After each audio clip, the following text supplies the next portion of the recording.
8h08 em Campos, de volta com Folha no Ar ao vivo, aqui pela Folha FM, ao vivo em 98,3, ao vivo também aí pelo Face, pelo YouTube, pelo Instagram. Você confere este programa, daqui a pouco vai estar em podcast, logo mais tem reprise na Plena TV, na Alexa, é só dar o comando Alexa, ouvir Folha FM e também no aplicativo Rádios Net, também rádios.net, né? Pode ouvir aí a Folha FM também no aplicativo exclusivo da Folha. Voltamos no oferecimento de Proteus Unimed Campos, Laboratório Plínio Bacelar, Vacina Plínio Bacelar, Rede Mariana de Postos de Combustíveis e Radmed Diagnósticos por Imagem, com o apoio também de Cicobi Fluminense. 8h09, Campos tem agora 17 graus no centro da cidade. O Fluminense joga hoje contra o Chelsea pela Copa do Mundo de Clubes da FIFA nos Estados Unidos e amanhã o PSG enfrenta o Real Madrid. Real Madrid enfrenta o PSG pelas semifinais da competição. Estamos na bancada aqui hoje com Aloysio Abreu Barbosa, recebendo o Fábio Bastos, que é advogado, e também o João Marcelo Coutinho, que é graduando em engenharia e é administrador de empresas. O Fábio é botafoguense, o João é vascaíno e conversam com a gente aqui hoje nessa bancada. Eu volto com você, Aloysio, para abrir esse bloco aí, por favor. Quando você fala vascaíno, você acentua esse I agudo aí? Não, eu fui fazer a bancada aqui outro dia, você não estava, era naquela coisa da revezamento da semana, eu até errei, falei vascaíno, aí, mas errei mesmo da pronúncia, mesmo, sem maldade, não foi nada não, é só uma impressão, eu diria, auditiva sua aí, né? Só sem nenhuma perturbação aí com o meu querido João Marcelo. Eu tenho um filho vascaíno, coitado, 35 anos, tenho uma pena dele, coitado.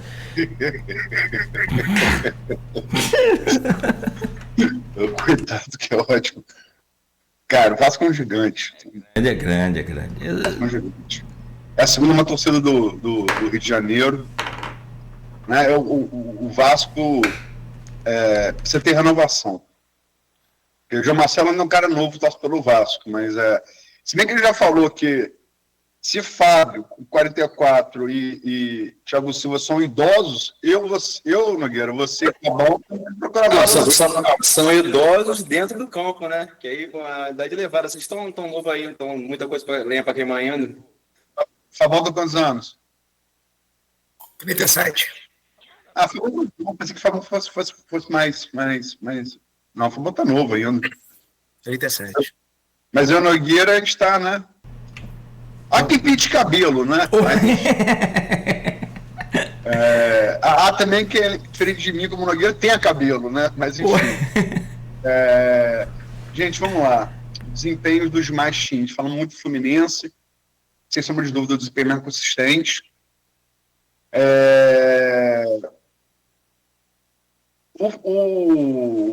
O Palmeiras, como o Fabão já ressaltou, foi o único que não ganhou dos 4 brasileiros, que não conseguiu ganhar de europeu. Pegou o europeu, perdeu. O Flamengo jogou muito bem com o europeu, gol de virada 3-1, e depois perdeu para o Bahia. E há quem acusa o Flamengo de ter jogado aberto demais, né? Sobretudo sem uma alternativa, que é o que... Essa coisa de Renato que varia o esquema, eu acho que faltou muito para o Flamengo aquele jogo a bola longa, para tentar marcar aquela marcação-pressão deles, né? Que toda marcação-pressão deixa espaço, né, para a linha de defesa. O Botafogo conseguiu ganhar do PSG, jogando por uma bola. Talvez defendido que não ter outro jeito de ganhar do PSG. No entanto, sobretudo no segundo tempo contra o Atlético de Madrid, tentou bisar esse esquema e tomou o gol. E contra o Palmeiras, que é um time igual, né? Jogou retraído. E foi muito cuidado disso também, e é o motivo, pelo menos, alegado aí, grande parte da crônica esportiva, pela demissão do técnico, né?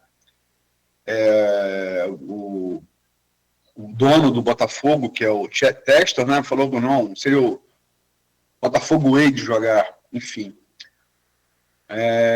Embora acho que eu não tenha visto Garrincha, Didi e Newton Santos, mas enfim, acho que ele está se referindo ao Botafogo, sem sombra de dúvida, do ano passado, que era um grande time. Como é que vocês veem esses desempenhos? Vocês concordam que o Flamengo foi aberto demais, o Botafogo foi taticamente acanhado demais?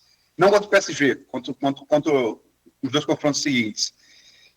E que o Palmeiras, o time que não ganha de europeu, tem que sair mesmo do Mundial? Como é que vocês veem? Começa agora com o João Marcelo. Você foi muito feliz em todas as suas falas, acho que eu concordo com quase tudo isso. O Palmeiras, como o Fabão já adiantou aí, vai ser o único brasileiro que não vai ter uma história maneira para contar na volta mundial. O Botafogo ganhou classificou no grupo da morte, ganhou do PSG. Foi um jogo espetacular que o Botafogo fez contra o PSG, que nenhum clube do mundo fez praticamente nessa temporada. O PSG ganhou de todo mundo. O Flamengo foi o primeiro clube brasileiro a fazer 3 gols europeus desde o Vasco, de Romário e Edmundo contra o Manchester United, no Maracanã, no Mundial em 2000. Época boa, sei que eu não pude ver, né?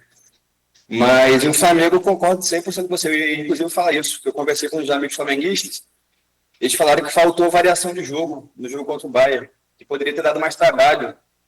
E poderia também, acho que, ter sido um pouco menos ansioso alguns jogadores que tiveram muitas falhas individuais. Voltou um som rapidamente do Fluminense, eu estava vendo o Fred Caldeira, um repórter do TNT, falando ontem, que o Fluminense ele joga toda a bola como se fosse a primeira e a última. Joga como se fosse a última raça, tem que ser a última bola, mas também sabendo que o jogo não vai acabar ali.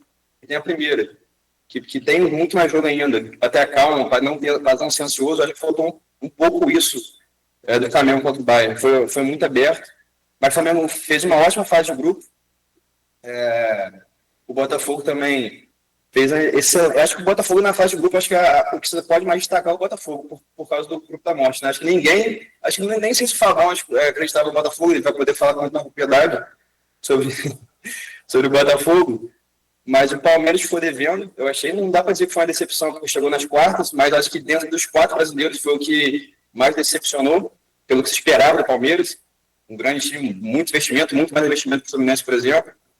O Flamengo, como eu já falei, fez uma ótima fase de grupo. Fez um grande jogo contra o Bayern também. Faltou algumas coisas, faltou essa variação, faltou uma bola longa, e faltou atenção, porque não dá para errar com esses times. Se errar, Harry Kane ali, meu, que maior centroavante da história para mim, não vai perdoar. Da história? Harry Kane, um dos grandes. Discorda? O maior da história? Não, um dos grandes. Acho que o Harry Kane... Eu achei ele muito técnico, muito bom. Queria que se o Harry Kane fosse brasileiro ali, o Hexa tranquilo, que é um 9 que falta na seleção. Rapaz, você não viu o Reinaldo Careca jogar, pelo amor de Deus. Não vi. Mas eu tô falando pelo que eu vi, né? Como eu disse, não vi nem o Romário Edmundo no Vasco 2000, quanto mais esse cara aí. E para concluir, o Botafogo também acho que dá para sair do Mundial feliz demais. Ganhou a premiação, o Botafogo teve as 9 contratações também, o Fábio vai poder falar melhor, mas o Joaquim Correia, que entrou jogando muito contra o Palmeiras, era um novo Thiago Amado, os caras acharam de novo, joga muito. O Montoro também entra muito bem. Acho que das 4 torcidas, a que mais vai sair triste do Mundial é o Palmeiras. E o Botafogo tem muita coisa de bom para falar. O Flamengo também, esse jogo gigante contra o Chelsea que fez. O Flamengo amassou o Chelsea. Amassou. Eu esperava que tinha jogo, mas o Flamengo realmente amassou o Chelsea, me surpreendeu. E o Fluminense está aí, né? Que ainda tem grande chance de... Grande não, mas tem alguma chance de ir para a final e conquistar o título. Eu já passo para você e engato também a pergunta, além da avaliação dos 3 outros brasileiros, em relação ao Fluminense. Porque o Flamengo deu muito azar, ele fez uma primeira fase perfeita e caiu no chaveamento. Ele caiu na parte da Champions, do chaveamento, né? Você acha que quem passar, sobretudo se o Fluminense passar, a chance real contra PSG ou Real Luiz, sendo bem honesto, acho que não. Assim, se hoje a gente fala ainda dos 1% contra o Chelsea, que seja até mais, eu até vi aquele supercomputador, né, que está errando muita coisa, mas colocou agora em 2,8% para o Fluminense, era 0, agora está em 2,8%, pelo menos subiu. Então, se é 2,8% para o Fluminense, eu acredito que quando chegar na final contra o Real Madrid ou o PSG, os números caem drasticamente. Só pegando o gancho. Desculpe, tenta alinhar um pouco mais sua câmera, que está ficando metade do rosto para fora. Aí, obrigado. É porque para mim aparece de um jeito, eu sei que às vezes aparece outro aí para vocês. Eu estou aqui numa configuração diferente do meu computador. Mas, basicamente, eu acredito, Luiz, que os números caem drasticamente quando a gente vai para uma final. Como eu falei antes, e só pegando esse gancho do Chelsea, sem deixar de dar uma alfinetadinha, mas concordando com o João Marcelo, a gente pega uma Inter de Milão que é vice-campeã da Champions e um Chelsea que não jogou a Champions, mas que foi campeão da Conference League. É como se fosse a terceira divisão, né, da Europa, só que numa ascendente muito grande, uma ascendente de torneio muito grande, que a gente pode destacar o quanto difícil é. Mas quando você vai ver, por mais que o Real Madrid não tenha chegado à final da Champions esse ano, o nível que eles jogam é um nível muito alto. Você, quando pega de fato o PSG, o nível é muito alto, com jogadores que estão jogando muito bem. Você vai desde o goleiro, Donnarumma, fazendo defesas espetaculares contra o Bayern, salvando o Bayern, a infelicidade daquele lance que fraturou a perna do jogador do Bayern, mas jogando muito, ao Hakimi fazendo o drible de 3 jogadores com 2 a menos, e o Vitinha jogando horrores, enfim.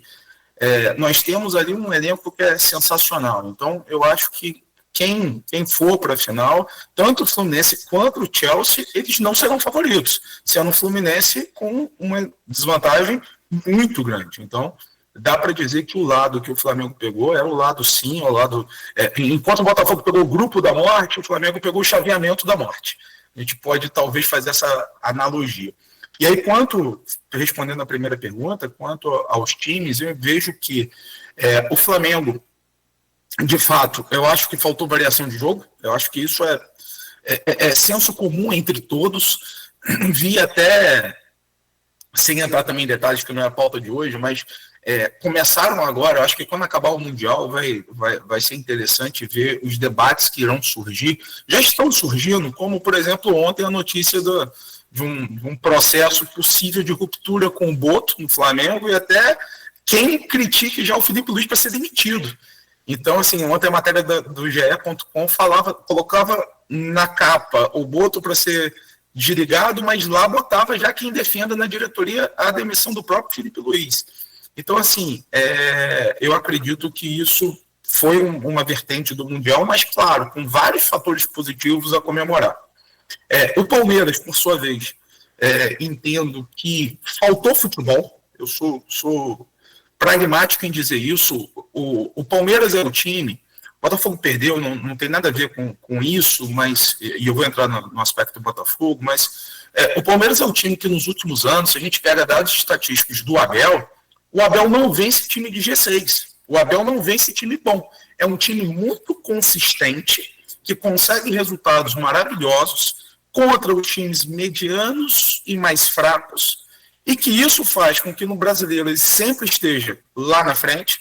Esse ano, mais uma vez, está seguindo a mesma diretriz, ano passado, até em 2023, quando tirou do Botafogo aquele improvável fato que aconteceu, que o Botafogo acabou perdendo aquele título, mas sempre ganhando dos menores, dos times mais fracos. Então, isso é uma coisa que acontece já que não de agora, não da Copa do Mundo. E na Copa do Mundo tornou a acontecer. Contra o Botafogo, de fato, a grande crítica do botafoguense, e aí voltando para dizer que eu acho sim, só para concluir, que o Palmeiras foi eliminado porque não tinha futebol para ganhar e demonstrou isso no jogo contra o Chelsea. Eu acho que se o João Pedro tivesse sido titular antes, o jogo era para ser ganho até com mais facilidade do Palmeiras. Tá aí um ponto que eu não entrei no primeiro bloco, mas um fator diferencial que o Fluminense deve enfrentar, que é o João Pedro de titular, que está jogando muita bola e é uma novidade para o Chelsea para a fase de mata-mata, né? E o Botafogo, acho sim, existem nos bastidores várias explicações para a queda do técnico, mas eu acho que a insatisfação do Renato Paiva, do Textor com o Renato Paiva, não vem de agora, vem de alguns jogos do Campeonato Brasileiro e da própria Libertadores, que ele foi ali fazendo... no futebol a gente brinca sempre quando o professor está inventando, é o professor Pardal, né?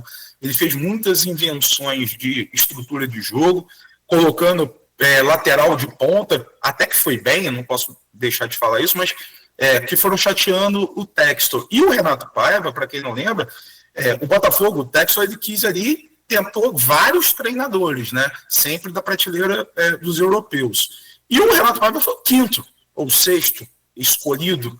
Então a gente pode dizer que ele nunca foi uma preferência do Textor. Então quando titubeou, e aí a gente fala que a gente não está falando só de uma escalação, né, de um jogo errado, a gente está falando de uma escalação que custou 75 milhões de reais.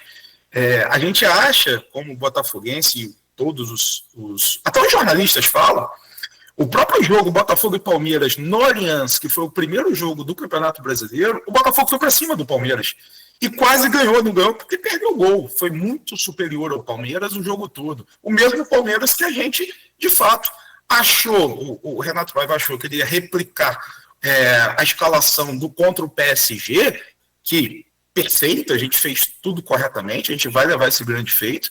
Achamos que contra o Atlético de Madrid tinha uma explicação, a gente podia perder por até 2-0 que estava classificado, então tinha uma explicação de entrar mais para trás, mas agora, contra o Palmeiras não fazia sentido. Então nós pecamos e perdemos merecidamente por uma falta de agressividade, de fato, que a gente poderia ter tido. E tinha capacidade para fazer. Diferente do Botafogo contra o PSG, que a gente tem que reconhecer que não tinha capacidade para jogar aberto. Então, basicamente, eu entendo que o Botafogo deu a sorte de estar num chaveamento mais fácil e não soube aproveitar. E o Flamengo caiu no grupo da morte. Todo mundo sai bem da competição, o Fluminense a gente já enalteceu ao extremo, é o melhor em termos de desempenho, e o único que eu acho que não tem muito o que comemorar acaba sendo o Palmeiras. João Marcelo teve um problema com a câmera. Nogueira, eu proponho de fazer um intervalo, tentar acertar isso para voltar. Tá, beleza. Voltou com, acho que com áudio, mas não com vídeo, né? Sim. Eu tô aqui, tem um problema aqui, tô tentando resolver aqui rápido.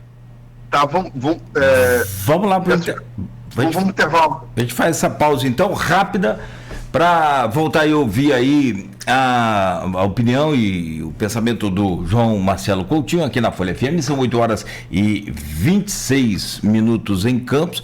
O Zé Vitor, lá de São João da Barra, postou aqui no Face que sobre Harry Kane, ele falou: rapaz, é que você não viu o Roberto Dinamite jogar. Também, né? Foi outro craque também do futebol brasileiro. A gente faz essa pausa ligeira e volta a seguir no oferecimento de Proteus, Unimed Campos, Laboratório Plínio Bacelar, Vacina Plínio Bacelar, Rede Mariana de Postos de Combustíveis e Radmed Diagnósticos por Imagem, apoio Cicobi Fluminense. Vacina Plínio Bacelar, uma clínica moderna com atendimento